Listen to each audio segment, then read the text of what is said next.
tether going off. My tether. And me and my husband nearly got kicked out the hospital yesterday. Story time. Well, as y'all know from my last video, I was telling y'all how I had a procedure coming up. Got nearly kicked out the hospital yesterday because nothing serious, but anytime I get ready to go into surgery, I get extremely silly, and my husband don't make it no better because we feed off each other. Nurse was like, yeah, y'all like part of the peanut gallery because y'all out of control. Y'all having way too much fun. Like at this point, we got the other patients in the other part of the surgical center laughing because, like I said, I get super silly before I go into a surgery. Anesthesiologist, you know, he's Mr. Serious. He asking me a series of questions like, do you use I'm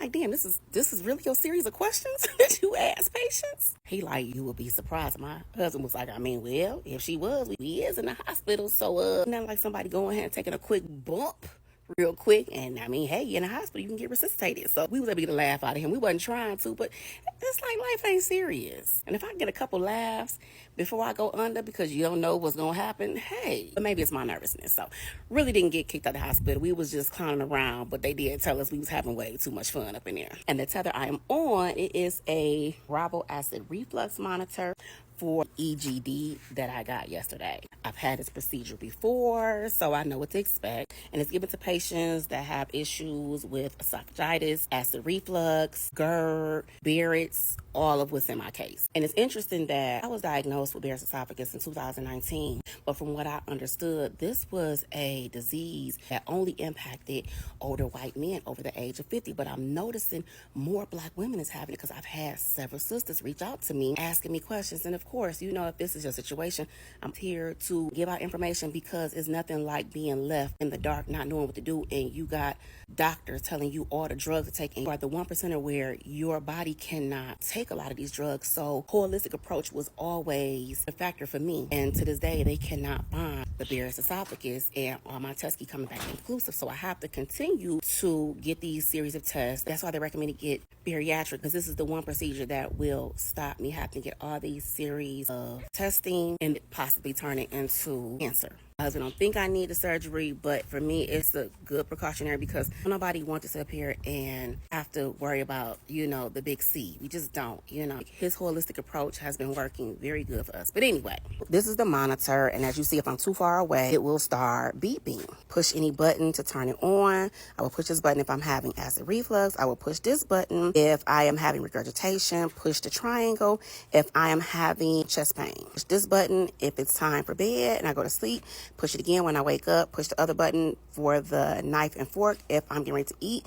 And then also push it again if I'm getting ready to stop eating. But I have to also log it onto like a little diary that I have to send back when I send this machine back. Now, if you wonder how they are monitoring, well, when they give me an endoscopy, which you are put under, it's like a little clear capsule. It's like that big.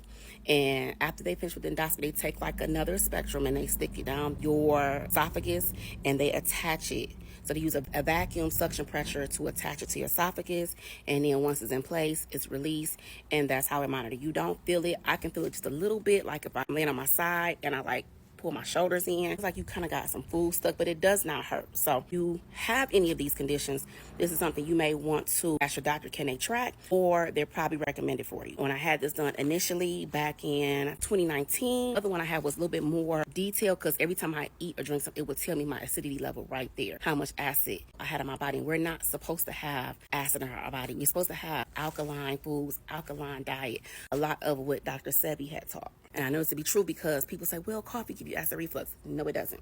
The system we have is triple osmosis, and I was still getting acidity when I was drinking the water, making my own coffee, and I get my coffee beans from Mexico. But after I seen the test of how I would drink something, and the levels in my body was like 6.0, and when I would drink water, it would drop down to 2.4, 3.0 acidity level. So when we got the alkaline system to attach it to our triple osmosis system, and I started making my coffee, I don't get acid reflux from my coffee at all. So it is the water that's going into our food, these drinks, that makes your drinks acidic. So like I said, my lifestyle changes, my diet, I don't drink, I don't smoke. Lifestyle change, when you have this type of ailment, it does a big transformation for your health when you're dealing with these ailments. And this has to be worn for 3 days for a good study with no acid reflux meds, and then I will go ahead and ship it back.